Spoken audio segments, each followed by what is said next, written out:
All right, first of all, Krista and Matt, I'd like to congratulate you on being chairs of your event. That's sometimes cruel and unusual punishment when you agree to be chair of an auction. But the nice thing is, if you go about it the right way in a very professional way with good tools, it's not that bad, and you'll actually find you'll have a really good time doing it. So the three things I want you to really remember about your tour of duty as your auction chairs is it's really all about your guests. Okay, it's important to raise money for your cause. It's certainly important to show them a good time, but you really are in the entertainment business. You want to make sure that your guests have a great time. So there's three ways they're going to have a great time. Number one, get them in the door quickly. No one likes to stand in line. Get them out the door quickly at the end of the night. No one likes to stand in line, especially at the end of the night.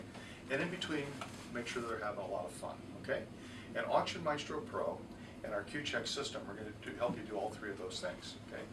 So the first thing we're going to try and do is get them in the door quickly. Getting them in the door quickly means having some sort of check-in process that does not require them to stand in long lines. We use a system called qCheck to do that. Now, if we happen to have the luxury of their bid number ahead of time because we have a check-in sheet that has it on, we can just go ahead and type in their bid number in there, and when we do, it'll bring up their name into our system, and we can do address verification, which is really handy, and we can ask the bidder for a credit card. Now, this is very much like checking into a hotel. I'm sure you've checked into hotels before. You know how they always ask for the credit card right up front, right? We do the same thing at the auction, and the reason we do this at the front end is for two reasons. Number one, we do it to assure them that during the auction, they can stay as late as they want, and they don't have to worry about a checkout line at the end of the night. Remember I said the three things, you know, get in quickly, get out quickly. Well, they can stay later and not worry about a checkout line if we have a credit card on file. That's part of how we assure them there's no line at the end, is by getting the credit card at the beginning. Does that make sense? Okay. And then, of course, in between, they're having a good time because they're not worried about standing in that doggone checkout line. So we just ask them for a credit card. We take the credit card. We use a very simple swiper. The swiper just plugs into a laptop computer. And we swipe it in there, and it puts in their credit card, and we register them. And that's all there is to it. There's no paper tape. There's nothing to sign. There's no signatures required, anything. We hand them their bid packet, whatever it might be, and they go about their merry way. So that's the check-in process. With 300 people, that's typically about 150 couples. You probably want 3 or 4 of these check-in stations. That would be enough. Okay? So we do that for each of the people as they check in. Now, sometimes we don't know what their bid number is because we may not have them on the check-in sheet, but they're in the system. They might be guests of somebody, maybe coming in because somebody has invited them. So what we can do in our system is we can just start typing in their last name. And we know their last name is Gailey, so we'll just start with GA and hit enter. And sure enough, it brings up the people that meet that condition, and there it is, Bill Gailey.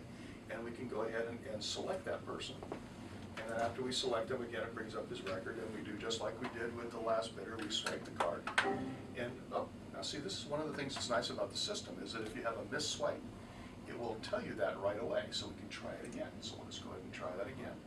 Put the cursor in there, and we'll swipe it one more time. This time we'll swipe it a little more carefully, and it will take it. So that we don't have to worry about missed swipes. Sometimes when you're dealing with volunteers at check-in, you know, these are volunteers that you're only working for the night of the event, so they're not, this is not what they do for a living. So having some checks in there that'll keep you from accidentally making a mistake is an important thing. So we've done that. So we've checked 2 people in, and basically it took just a few seconds for each of those people. So that's how we get people quickly into the system, okay? So now let's talk about how we get them out at the end of the night. At the end of the night, we're going to go into our AuctionMaestro software. We're going to go to conduct our auction. And in our conduct the auction, go to during the auction. And over on the right-hand side, once we log in there, and we have a list of everything the people bought in the system. So let's put in bidder number 105. He's in there. And sure enough, that's me. And we can produce a receipt for that person. And we can go ahead and see that receipt on the screen, print it out. And this is a list of what they bought, everything that they bought that night. And that gets them out the door quickly, again, because we have a consolidated listing of everything that they have to pick up on the way out the door. And we know how much to charge them as well. Now, because this bidder has already given us the credit card on file, they never go to a cashiering line. They go directly to the pickup area, get their items, and go out the door. They never stop at cashiering. Remember the 3 things: get them in quickly, get them out quickly, show them a good time in between. Well, because we already know everything they bought that night, and because we also know we have a credit card on file, they never stop at the cashier. Think of it this way: if you went to a department store of some kind, and as you were picking things out of the department store, you know, you went to this department, that department, that department, and then somebody was gathering up all those items for you, and then met you at your car and said, "Here's all your things." And you never had to go stand in line with everybody else to check out. That'd be a pretty cool deal, right? Well, in a way, that's what qCheck is. That's exactly what qCheck is doing. That also makes you more money for your auction, by the way, because they're sticking around longer. They're not anticipating standing in a line, so they stick around and spend more money, and that makes you more money. Okay, now to make all this work, we sort of have to start at the beginning and say, well, how do we get all that in there in the first place? And we're going to sell items. We need to know where those items come from. Well, those items came from donations. And in our AuctionMaestro software, those donations are entered very easily into an area we call Prepare for the Auction. Now you'll notice as I get ready to go in there that all these gray buttons are in English, which is nice, and they're color-coded down the left-hand side. And these colors match bars over on the top. So for example, if I click on Prepare for the Event, notice that the red 4 is matched by a red bar on top. If I go to the Prepare for the Auction, it's a green 5, it's matched by a green bar on top. So that from an orientation standpoint, people always know where they are within the software. To actually be selling things at the event, this is where we go about entering them. And they're already in there. And so we can start by adding a new item just by clicking on Add Item. But rather than going through and having you watch me type, which is not real exciting, let's just go to something that's already in there. We'll go to the SpongeBob SquarePants autobiography. You didn't know he had an autobiography, did you? Well, there you go. So here it is, the SpongeBob SquarePants autobiography. And the top line here is the title that's going to end up in our catalog. The next area is the description of the item that we're trying to sell, any restrictions that may apply.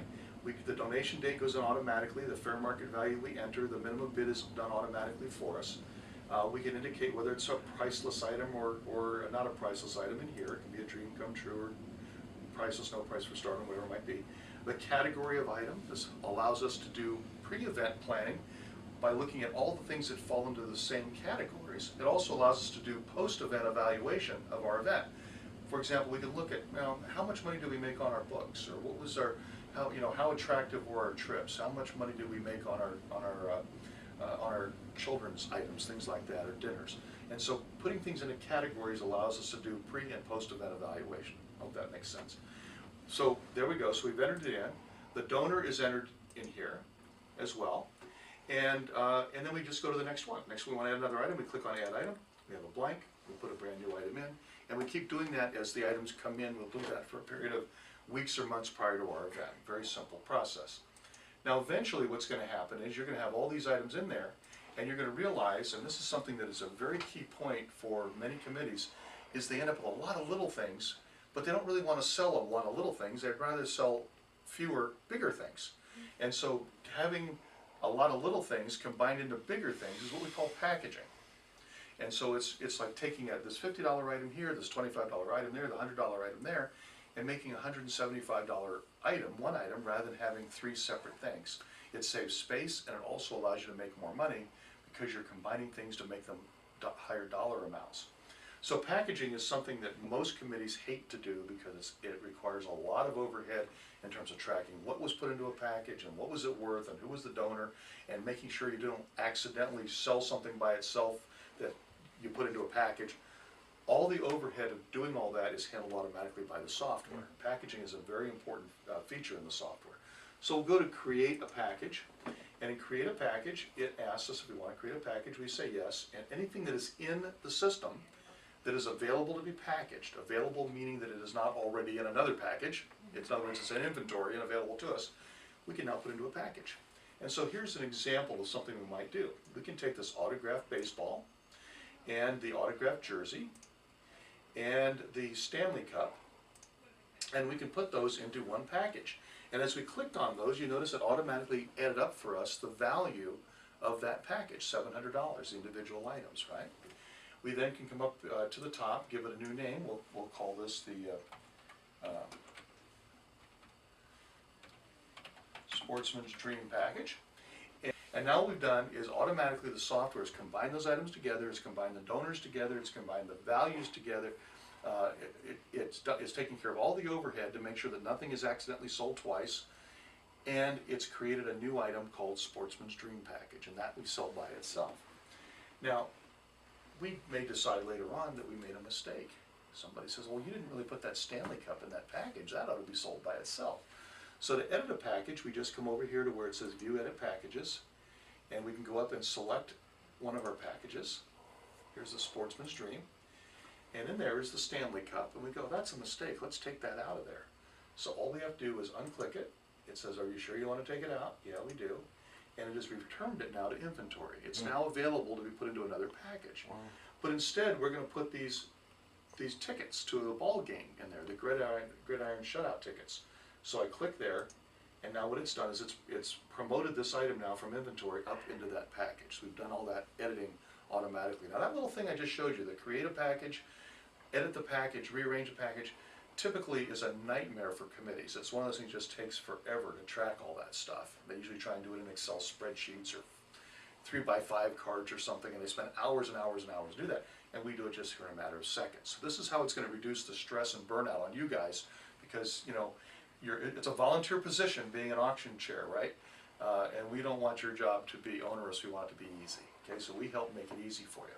All right, the other thing I was going to show you here that's really kind of nice is we can select any one of these packages here, and we can then go ahead and produce a report, and in the report it will show us all the items that are within that package on a printout. So we just sort of step through each of these, and here's the coffee gift basket, for example, and the individual items that are in the package are all here on this one report.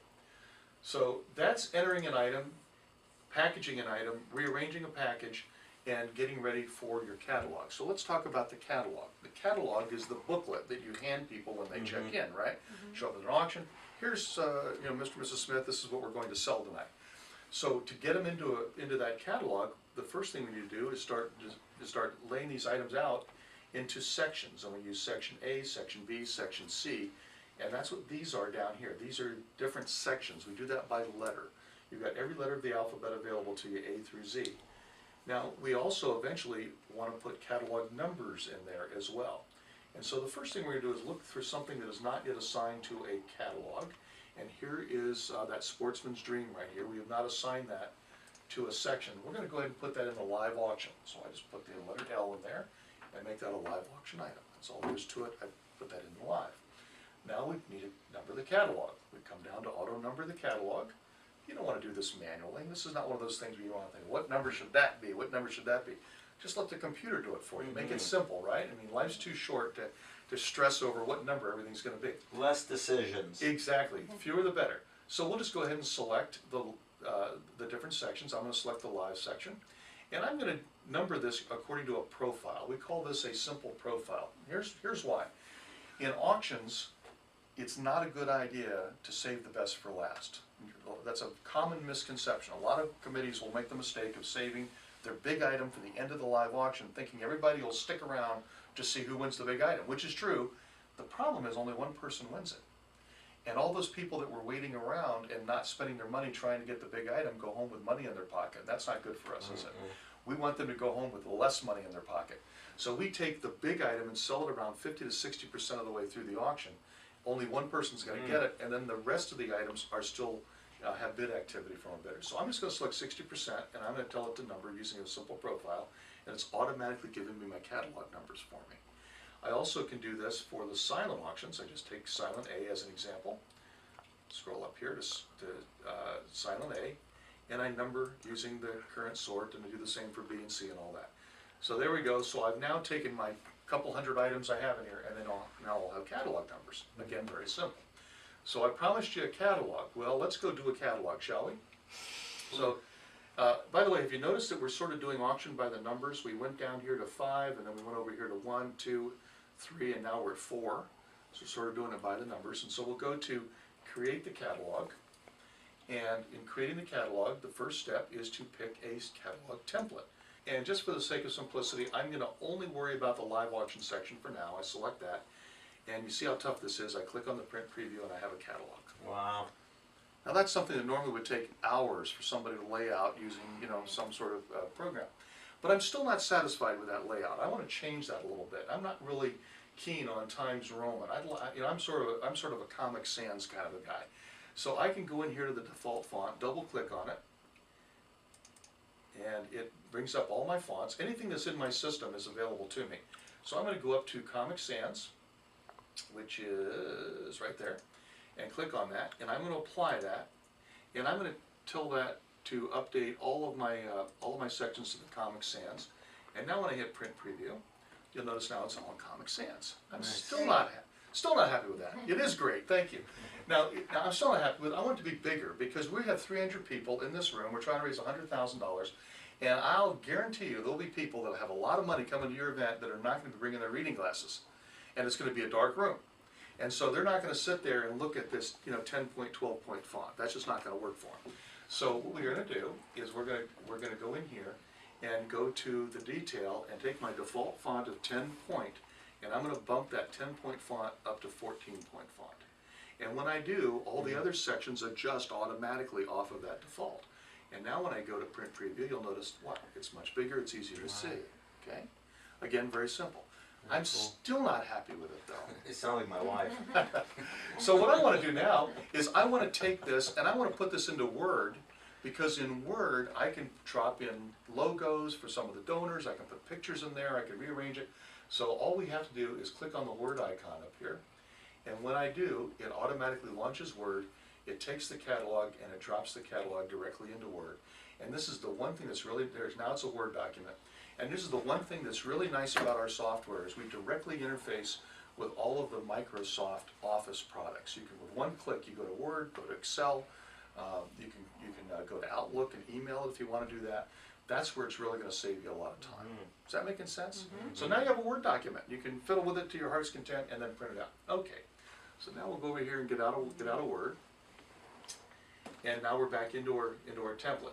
Now the next thing we're going to do besides the catalog is we're going to do what we call table easels. Now think of your silent auction. You've been to silent auctions. You know how you walk around, you've got all the bid forms sitting on the table. The problem is the bid form sits on the table and the writing goes up. Well, our eyes go this way, don't they? They don't go this way. So in order for us to read that, we have to bend over the table and look at the forms. What we want to do instead is we want to take and create some easels that'll sit up vertically behind each item, so that people can walk by and see this little sign sitting up behind each item so that it pulls them into the table. We want to draw them into the table. This is all about making more money, isn't it? Okay, so that's what we call a table tent. And we go down here to the table tents, which will be right here.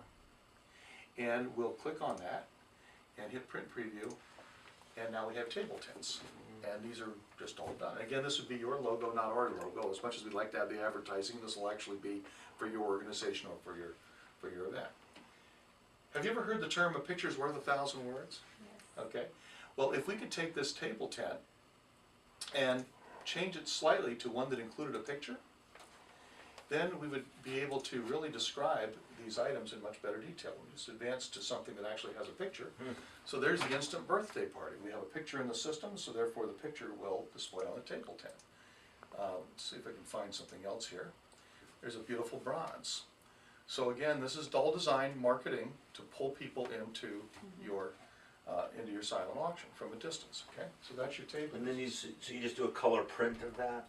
Yeah, you just actually print out something on a color printer and put it in a lucite frame, or just using double stick tape, stick it on some art board, something like that. Absolutely, yeah. So it's all automated for you.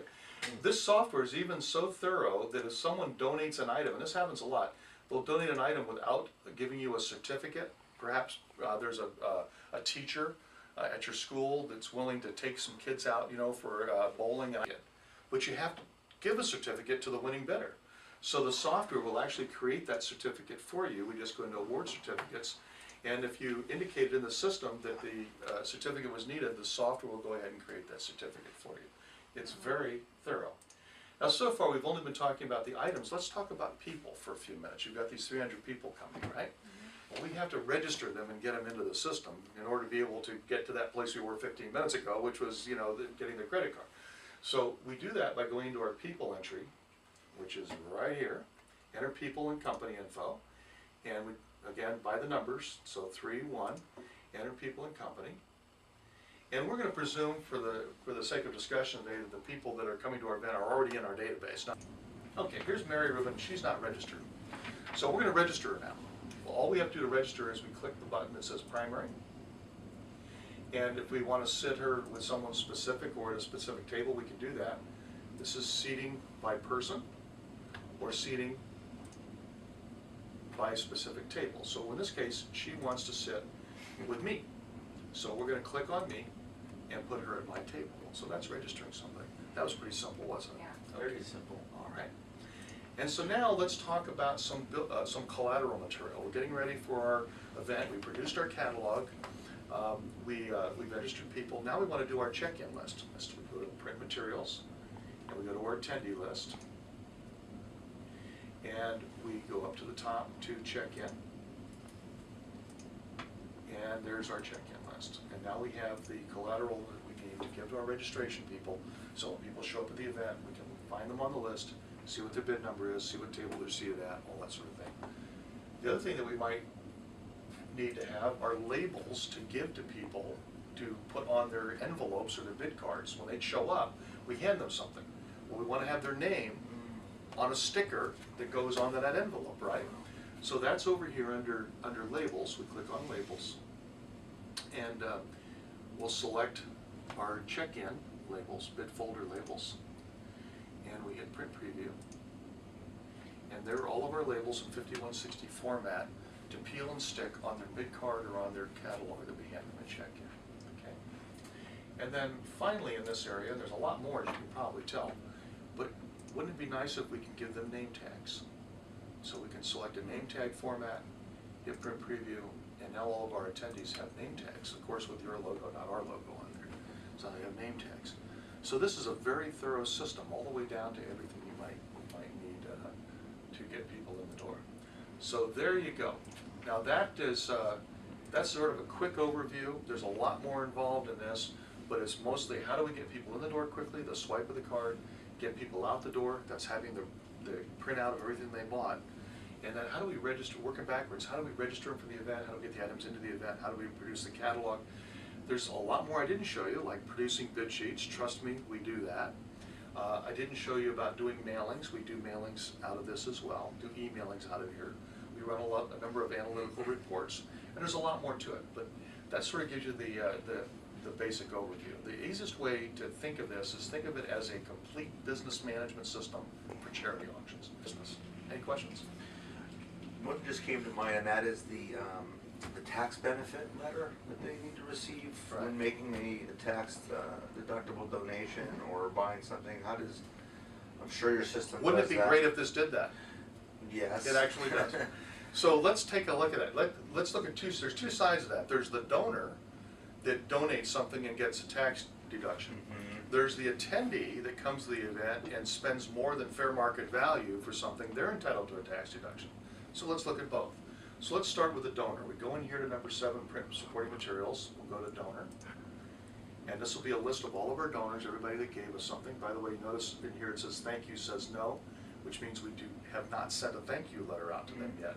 When we do send the thank you letter out, this will update automatically to say yes, so we don't accidentally send somebody 2 thank you letters for the same item, or worse, not send them a thank you letter at all. So this tracks all that for you. So to do the letter, we just go over here to print a letter. And we go into our file folder here and select a particular letter. We'll take a donor thank you letter. There's different styles. We'll pick one. And notice it's all set up for mail merging. Mm-hmm. And we can even do a preview. Click on preview. And it will tell us now, here's the preview. These are the items that they donated, and that's their tax letter. And it shows you that if I advance through that, I'll just step through some. It's mail merged in their addresses, and it's mail merged in automatically what they donated. So this is your tax letter done for you automatically. Usually when I show this to committees, they say, you gotta be kidding me. We spent days getting all these out last And you year. can just email right from here? You can Just email like you're from them or you can emailing mail it. about. Yeah, either way. Yeah, you can print them out or email them from here if you want. So that's already merged in. This is the 2 items that you donated. Here's the 3 items that you donated. Wow. It's all merged in. So that's the tax letter for the donor. Let's take a look at the tax letter for the attendee. All right, so the tax letter for the attendee is in the attendee viewer here. Again, it's another viewer with all of our people in it, but it's now under attendee. We'll go over here to print letters. And now what we're going to do is we're going to select in our file, and this time we're going to select an attendee thank you letter. So there's the attendee thank you letter. And again, this thank you letter, the words in here are whatever you want to write. We give you some standard templates, but you're going to go in and modify it so it's specific to your event, right? The mail merging is the key. It's all done here for you automatically. And again, we can preview those. And so now here's your thank you letter for your attendees, and it shows what they bought. You know, thanks for coming to our event. You helped us raise $100,000. And by the way, here's what you ended up purchasing, and this is what the fair market value was, and here's the amount over fair market value for tax purposes. That's the tax deductible amount. Yeah, exactly. And you're also going to give them, one of the things you're going to want to give them is a copy of their statement. And so let's go back to their statement just a second. You're going to send them the letter, but you can also attach a copy of that statement. So let's go back to our conduct the auction. And during the auction, and we'll go over to that statement again. And again, we'll pick this guy and do his print preview. Now the thing you'll notice about this is that the fair market value of this item was 100. You paid 100, zero deductibility. But here's an item where you bought an item for that was worth $200. He paid $500 for it. So he overpaid by $300, right? That overpayment of $300 is rolled up over into this potential tax deduction column over here. You see that? And so down here, it shows his total potential tax deductibility is $533. The $233 from this item, and the $300 from that item. So that statement, coupled with the thank you letter that I just showed you, gives that person everything they need for tax deductibility purposes at the end of the year. And it's all done automatically for you. Okay. Again, many committees struggle with how do we get the tax letters. You know, if it's more than $250 of potential tax deductibility, you have to provide them with a letter. And that can be a struggle when you have 300 people coming to your event. The software automates all that for you.